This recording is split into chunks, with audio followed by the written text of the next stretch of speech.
Hello dear students, আজ discuss করাবো এই ভিডিওর মাধ্যমে WBJEE ANM GNM already first রাউন্ডের যে রেজাল্ট প্রকাশিত হয়েছে, এখানে কারা সুযোগ পেয়েছে। অলরেডি ফার্স্ট রাউন্ডের রেজাল্ট এখানে তোমরা দেখতে পাবে।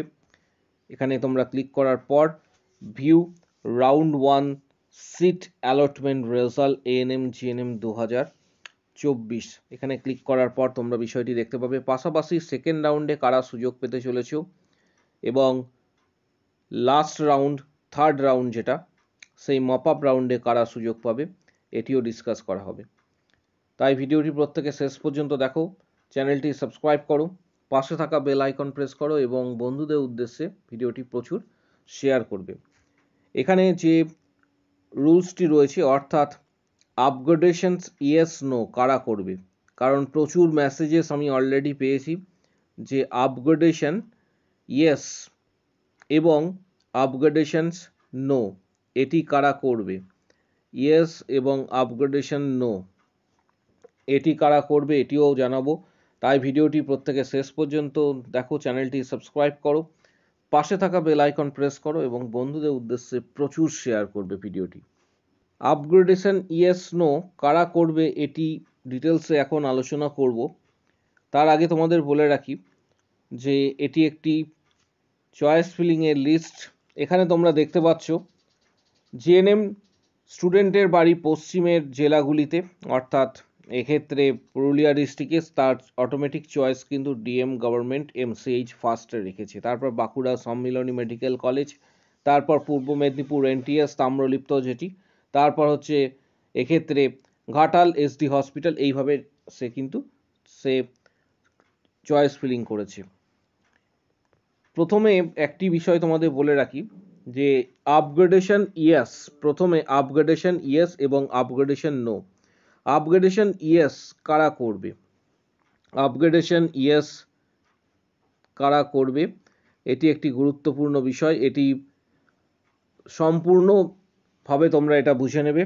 আপগ্রেডেশন ইয়েস তারাই করবে, ধরো এই যে লিস্টটি রয়েছে এই লিস্ট অনুসারে এখানে এক নম্বরে যে কলেজটি রয়েছে, অর্থাৎ এক নম্বরে যে কলেজটি রয়েছে এখানে এক নম্বরে আমি ধরে নিলাম এক নম্বরে এখানে এসএসকেএম হসপিটাল রয়েছে, এক নম্বরে এসএসকেএম হসপিটাল রয়েছে, এটি এক নম্বর লিস্টে রয়েছে।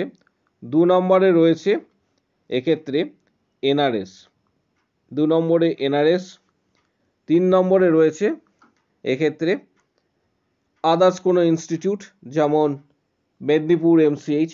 তাহলে তোমার অ্যালটমেন্ট যদি এক নম্বরে থাকা এনটিএস হয়ে থাকে, অর্থাৎ এসএসকেএমেই যদি তোমার এক্ষেত্রে অ্যালটমেন্ট হয়ে থাকে তাহলে তুমি অবশ্যই এক্ষেত্রে আপগ্রেডেশনস নো করবে। অর্থাৎ তুমি তোমার পছন্দ মতন কলেজ পেয়েছো, তাই তুমি আপগ্রেডেশনস করতে চাইছো না, তখন তুমি আপগ্রেডেশন নো ফর্মটি সাবমিট করবে এবং এটি এখানে ফরম্যাট রয়েছে ওয়েবসাইটেই, সেটি ডাউনলোড করবে অথবা যেখানে এনটিএসএ ভেরিফিকেশনে তোমাকে যেতে বলা হয়েছে সেই এনটিএসএ যাবে। পাশাপাশি আপগ্রেডেশন ইয়েস কখন করবে, আপগ্রেডেশন ইয়েস তখনই করবে যখন তুমি তোমার পছন্দ অনুসারে পরপর করে যে কলেজগুলি রয়েছে সেই কলেজগুলি সাজিয়েছিলে। দেখা গেল যে তুমি যে কলেজ সাজিয়েছিলে সেখানে তোমার 30 নম্বর যে লিস্টটি রয়েছে 30 নম্বর কলেজটি তুমি পেয়েছো, 30 নম্বর সিরিয়ালে যে কলেজটি রয়েছে সেই কলেজটি পেয়েছো। তখন তোমার কাজ হচ্ছে এক্ষেত্রে আপগ্রেডেশন ইয়েস ফর্মটি সাবমিট করা। আপগ্রেডেশন ইয়েস ফর্মটি সাবমিট করলে অলরেডি তুমি সেকেন্ড রাউন্ডে তোমার পছন্দ মতন তুমি কলেজ পেলেও পেতে পারো।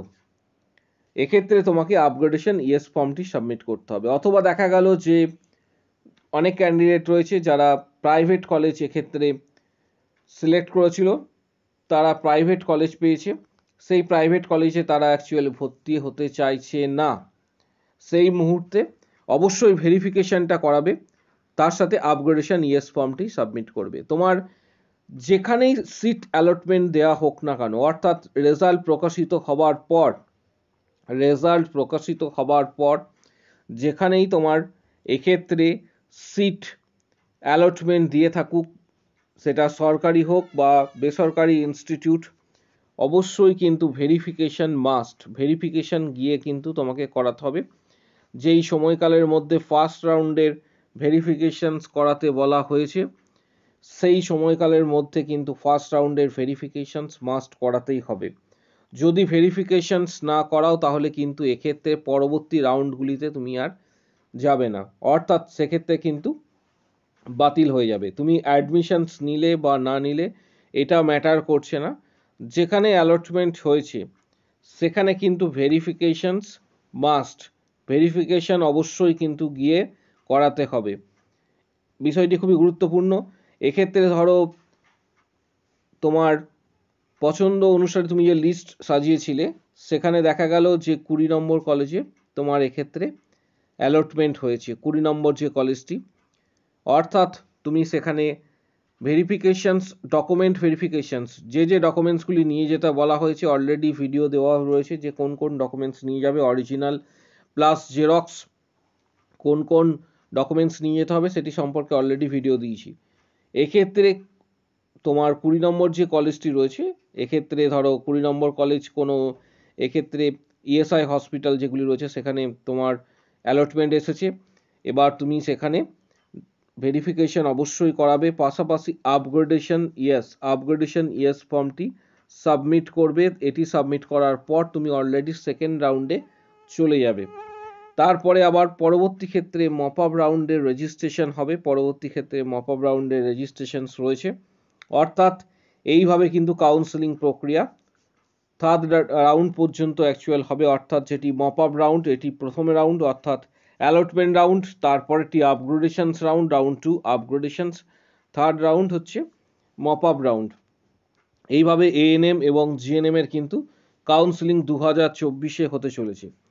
পাশাপাশি তোমাদের প্রত্যেককে জানাবো যে সম্ভাব্য কাট অফ কত হতে পারে, কারণ এবছরে যে সিট ম্যাট্রিক্স খুব একটা ইনক্রিজ হয়নি, ফলে কাট অফ কতটা যেতে পারে। এএনএম এ যে সমস্ত ক্যান্ডিডেট রয়েছে, অর্থাৎ এএনএম এর জন্য যারা আবেদন করেছো, তাদের সম্ভাব্য কাট অফ লাস্ট রাউন্ড পর্যন্ত যাওয়ার সম্ভাবনা রয়েছে জিএমআর অনুসারে। লাস্ট রাউন্ড পর্যন্ত, অর্থাৎ ইউআর ক্যাটাগরি 1250 থেকে 1300 জিএমআর এর মধ্যে থাকার সম্ভাবনা রয়েছে একদম লাস্ট রাউন্ড পর্যন্ত। ওবিসি এ ক্যাটাগরি 1450 থেকে 1550 জিএমআর। ওবিসি বি ক্যাটাগরি 1275 থেকে 1325 জিএমআর। এসসি ক্যাটাগরি 2950 থেকে 3050 জিএমআর। এসটি ক্যাটাগরি 8500 থেকে 9200 জিএমআর। ইডব্লিউএস ক্যাটাগরি 3000 থেকে 3100 জিএমআর। সিভিল ডিফেন্স 2500 থেকে 2600 জিএমআর। অরপেন অল এবং পিডব্লিউডি অল, এটি কিন্তু সম্ভাব্য কাট অফ। বিগত বছরের যে কাট অফ রয়েছে সেগুলি অ্যানালিসিস করে তোমাদের এবছর দেওয়া হচ্ছে, এবং এটি লাস্ট রাউন্ড পর্যন্ত, অর্থাৎ লাস্ট রাউন্ড পর্যন্ত প্রত্যেকেই কাউন্সেলিং অবশ্যই করবে, কিন্তু যেহেতু সিট ম্যাট্রিক্স সীমিত, সেই অনুসারে বিগত বছরের যে ডেটা রয়েছে সেই বিগত বছরের ডেটা অনুসারে, অর্থাৎ লাস্ট রাউন্ড পর্যন্ত যে কাট অফ যেতে পারে সেটি এএনএম এর ক্ষেত্রে বললাম। এবার পাশাপাশি জিএনএম এর কাট অফও জানাবো।